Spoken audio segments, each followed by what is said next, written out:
संपत्ति और कमानी, आज छोड़ अटारी अटा जग के, हमको कुटिया बजवाई बनानी, हमको कुटिया बजवाई बनानी, हमको कुटिया बजवाई बनानी, हमको कुटिया बजवाई बनानी। कि भूख मिले रसिकों की सदा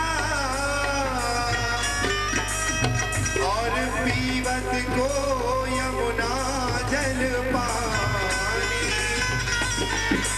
जब भक्तों की आवाज सुनने को मिलेगी, फिर ठाकुर का नाम सुनने को मिलेगा और पान करने के लिए यमुना महारानी का जल, यमुना माने साक्षात भक्ति। जब भक्ति के श्री चरणों में हमारा हृदय बिहारी जी, सब मिल स्वागत करो,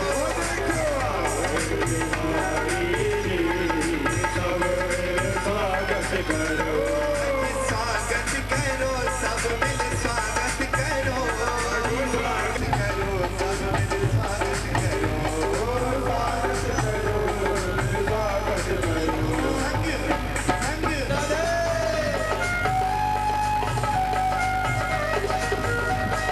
श्री राधे को अपने बीच लेके आया है। अरे इसके सेनापति, अरे स्वागत करो, सब मिल स्वागत करो, सब मिल स्वागत करो। राधा रानी, सब मिल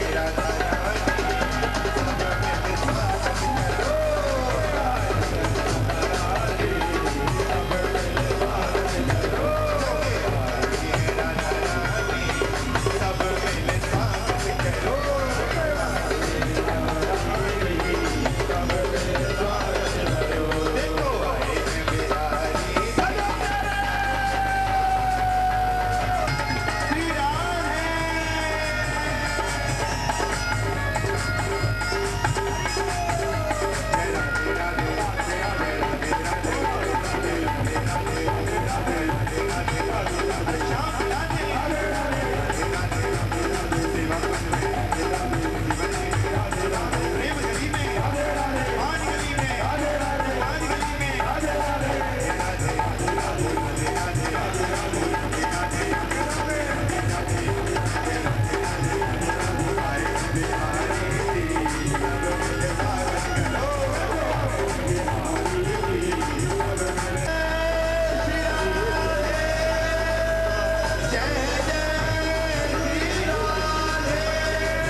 प्रसंग आपको सुनाता है,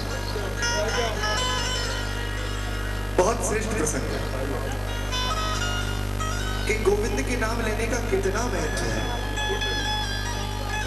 ठाकुर का नाम लेने का कितना सुंदरता से नाम का आश्रय लेते थे। सुनिए आप, दोनों चोर संध्या के समय, सूर्यास्त जब हो जाता है, सूर्यास्त संध्या के समय दोनों चोर यहां से नारायण नारायण, तो दूसरा चोर समझ जाता था नार आयन माने नर आ रहा है।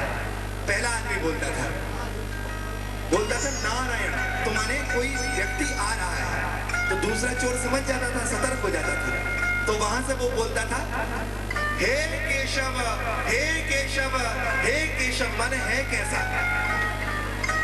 दूसरा चोर पूछता था भगवान के नाम से, तो तीसरा वहां से उत्तर देता था दामोदर, दामोदर, दामोदर, माने दाम वाला है। हमारी कथा के यजमान जी का नाम भी दामोदर है भाई, ऐसो मत आप लोग। तो वो बोलते थे दाम वाला है। तो यहां से वो चोर पूछता था केशवदेव, केशवदेव, केशवदेव, माने कैसे देगा। वो बोलता था नारायण, तो ये बोलता था हे केशव। वो बोलता था नारायण माने नर आ रहा है, तो यहाँ से वो बोलता था हे केशव माने है कैसा। तो वहां से वो बोलता था दामोदर, दाम वाला है। तो वो बोलता था केशवदेव माने किस प्रकार से देगा, ये पार्टी कैसे आएगी। तो वो बोलता था वासुदेव वासुदेव, बांस लाओ और इसके सिर में दो।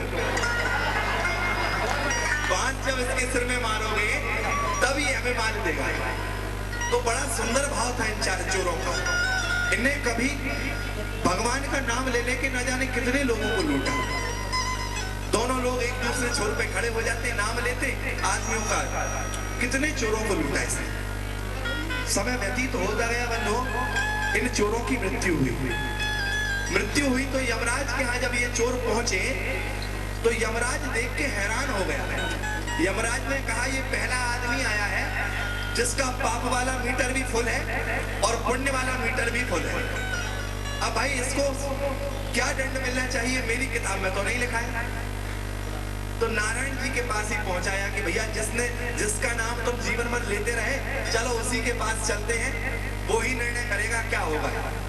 जब मेरे गोविंद के पास पहुंचे तो मेरे प्रभु ने कहा कि इसने मेरे नाम का दुरुपयोग किया है, एक काम करो इन्हें घोर नरक दो।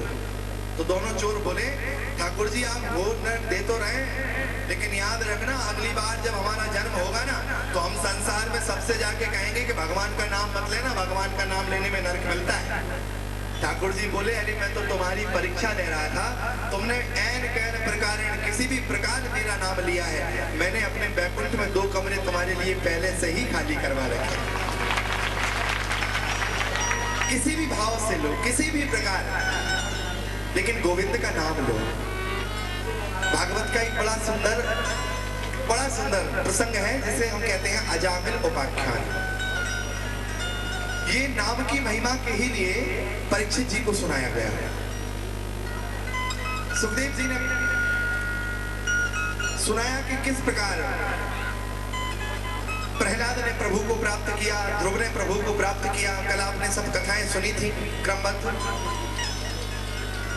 तो इसके बाद उन्होंने नरकों का भी वर्णन किया। तो नरकों के वर्णन को सुन के परीक्षित घबरा गए। परीक्षित ने कहा कि महाराज ऐसा कोई साधा उपाय बताएं इस जीवात्मा के लिए कि जो उस उपाय को अपनाकर परमात्मा की प्राप्ति कर सके, ऐसा कोई श्रेष्ठ उपाय बताएं। तो कहा सबसे श्रेष्ठ उपाय तो मेरे गोविंद की भाव की भक्ति है। देखिए क्या होता है, हम लोग ठाकुर जी से प्रेम तो करते हैं लेकिन समझदारी का प्रेम करते हैं। हम सबके प्रेम में सकामता है, निष्कामता नहीं है। सबको कुछ ना कुछ चाहिए, इसलिए भगवान को पूछते हैं। जिस दिन आपके प्रेम में निष्कामता जाएगी ना, उस दिन तो ठाकुर जी आपके सामने प्रकट हो जाएंगे, लेकिन निष्कामता चाहिए उसके लिए आपके हृदय में। कई लोग कहते हैं पंडित जी जब समय मिलेगा, अभी हमारा अभी उम्र क्या है और अभी तो ये काम करने हैं, मुझे वो काम करने हैं। तो उम्र का भी कोई पता नहीं है बंधुओं, किस प्रकार से हमें जीवन कल मिले ना मिले। आवश्यक थोड़ी है कि हमारा जीवन हमेशा रहे, बिल्कुल आवश्यक नहीं है।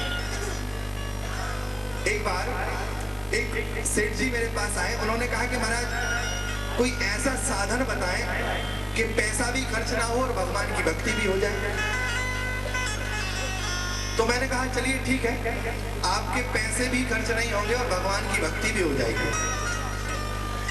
उन्हें मैंने एक दृष्टांत सुनाया। ये भक्ति है भाव की भक्ति बनी है, भाव की भक्ति। भाव में केवल परमात्मा आपके भाव को ग्रहण करता है, आपके द्रव्यों को, आपकी दक्षिणा को, आपकी भोग सामग्री को परमात्मा ग्रहण नहीं करते। प्रभु तो केवल आपके भाव लेते हैं कि आप किस भाव से बैठे हैं, आप किस भाव से परमात्मा को भोग लगा रहे हैं। आपका जो भाव होगा वो प्रभु स्वीकार करेंगे। राम ही केवल प्रेम प्यारा, ये बिल्कुल यथार्थ बात है। श्रीमद् भागवत जी में ही लिखा है कि व्याधस्याचरणं ध्रुवस्य चावयो विद्या गजेन्द्रस्य का जातिर्विदुरस्य जादवपते रुद्रस्य किं पौरुषम्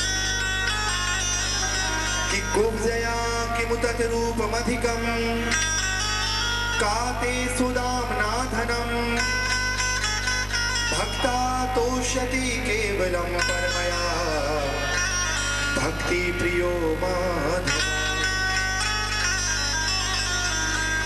ध्रुव की क्या उम्र थी? गजेंद्र के पास कौन सी डिग्री थी? विदुर कौन सा समाज का था? दासी पुत्र था बेचारे विदुर जी महाराज तो। कहा जातर विदुरस्य जादव पते। कुब्जा कितनी रूपवान थी, सुदामा कितने धनवान थे, लेकिन मेरे प्रभु ने कृपा की किस पे की? जिसके भाव थे। मेरे गोविंद भाव भक्ति को बहुत महत्वता देते, बहुत महत्वता। एक सेठ जी ने संत से भाव भक्ति का आश्रय लिया और भाव भक्ति चालू कर दिया। बड़े कंजूस थे। एक बार शनिवार का दिन पड़ा, सोचा कि आज जीवन में मैंने कभी कोई दान नहीं किया, आज तो दान कर रहा हूं। तो अपनी तिजोरी से एक चांदी का सिक्का निकाला।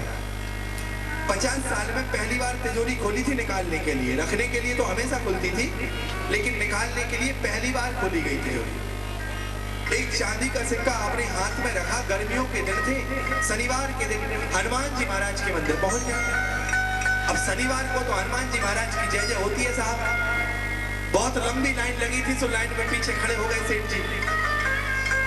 सुबह 9 बजे के लगे हैं, तपती तपती धूप पड़ रही है। दोपहर में 2 बजे हनुमान जी महाराज के सामने पहुंचे, और सामने जैसे ही पहुंचे और अपनी हथेली को खोला उस सिक्के को चढ़ाने के लिए, तो क्या देखते हैं, पूरी हथेली पसीने से गीली हो गई।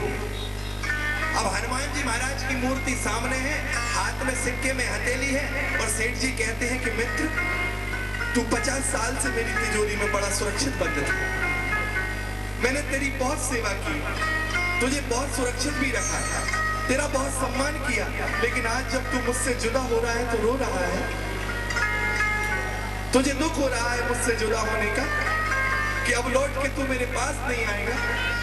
तुझे जब इतना दुख हो रहा है तो मैं इतना निर्दयी नहीं हूं कि मैं तुझे जुदा कर सकूं। और निकाल के अपनी जेब में रख लिया।